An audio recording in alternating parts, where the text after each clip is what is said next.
Hello there guys, in the last episode I've showed you some great Steam games you can get only for €1 each.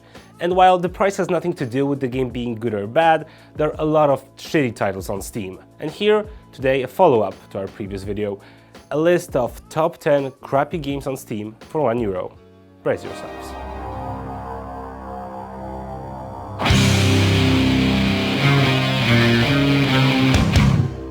The creators of Road Madness, the first crappy game on our list, seem to be greatly inspired by the popular Mad Max franchise. In this abomination of a game, we're cruising down a highway in a post-apocalyptic world. We shoot some things and jump off some ramps, until the game glitches and we can't hit anything anymore and we hover above ground. Great. The developers, however, seem so confident in their work that a soundtrack is also available for purchase. Well, I'll give them that. A game made me laugh, that's for sure.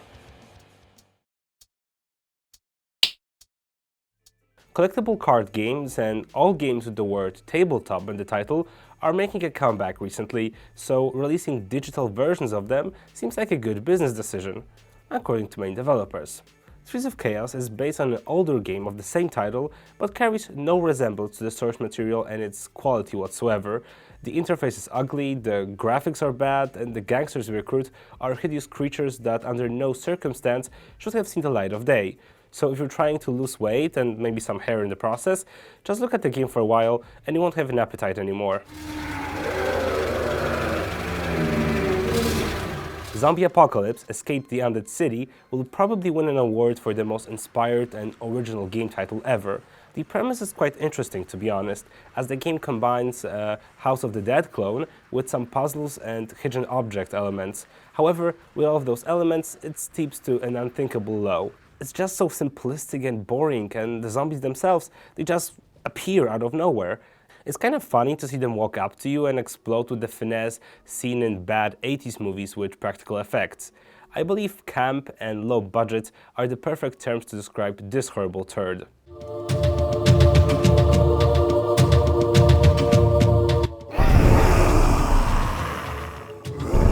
In this case, we need to mention the developer by name, as you need to know who to avoid at all costs. Digital Homicide, who seems to make a living of gamers suffering. The studio bases their entire business model on making shitty and cheap games. Decimation of Lara is that kind of a game, where we take control of a Cthulhu-like monster and destroy planets.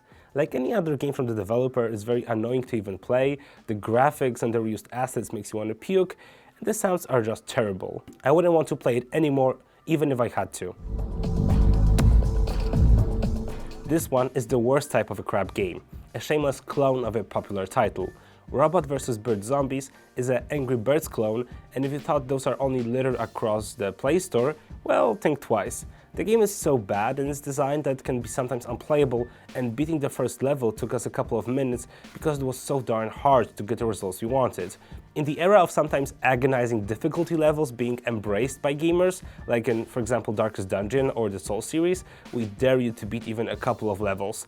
I'm sure some of you maniacs out there will even try to get perfect scores. Hello, and welcome to the G-Ball Arena.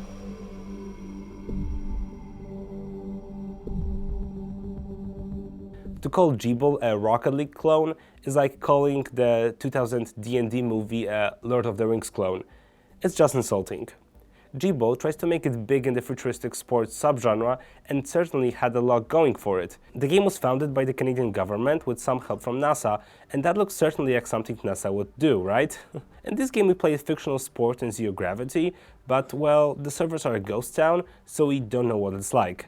The game certainly can make you laugh for a while, but then it can get really depressing. That's the kind of quality NASA associates itself with? No wonder there are no colonies on Mars yet.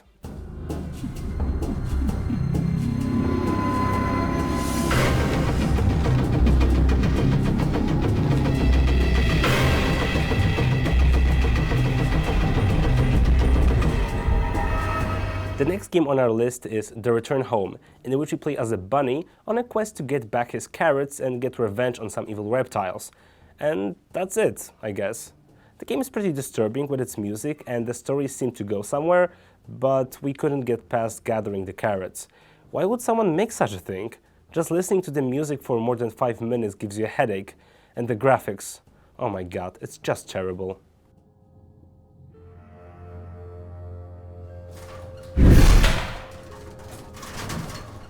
Countless Rooms of Death is like any other budget horror title on Steam. We open doors, wander through dark rooms, and, well, we walk. And what's the scariest thing of all? We can sometimes die without a reason. That's true horror for you. The game embodies everything wrong with the horror genre nowadays, with everyone trying to copy from Amnesia and Slender and their FPP scares. Countless Rooms of Death, as the title suggests, has countless dull rooms and will make you die. From boredom.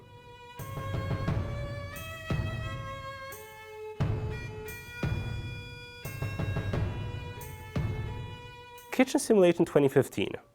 Do I need to say more? We run a kitchen, there are customers, and well, that's it. To be honest, I was looking forward to this title a bit, but somehow it doesn't work on my PC and the resolution got messed up. In the end, all I could do was walk, and well, they should change the name to Life Simulator. It's just as pointless. But hey, you can walk in it and look around. That sounds fun, right?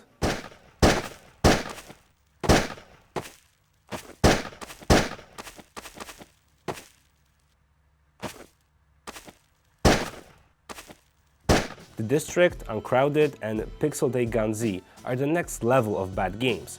Early access with the use of Unity, and as far as I know, they're all made by the same person. Every one of those seems like it was made in a span of 15 minutes and released just to fool some poor soul naive enough to buy it.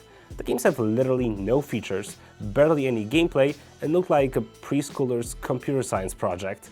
Although some games on this list were so bad that in an ironic way they were fun to laugh at, those titles are the work of the devil. Avoid them at all costs. Okay, that's it folks. I won't judge. If that's your thing and if you like bad games that actually kinda make you laugh, this list is for you. Thanks for watching and see you around at GamePressure.com.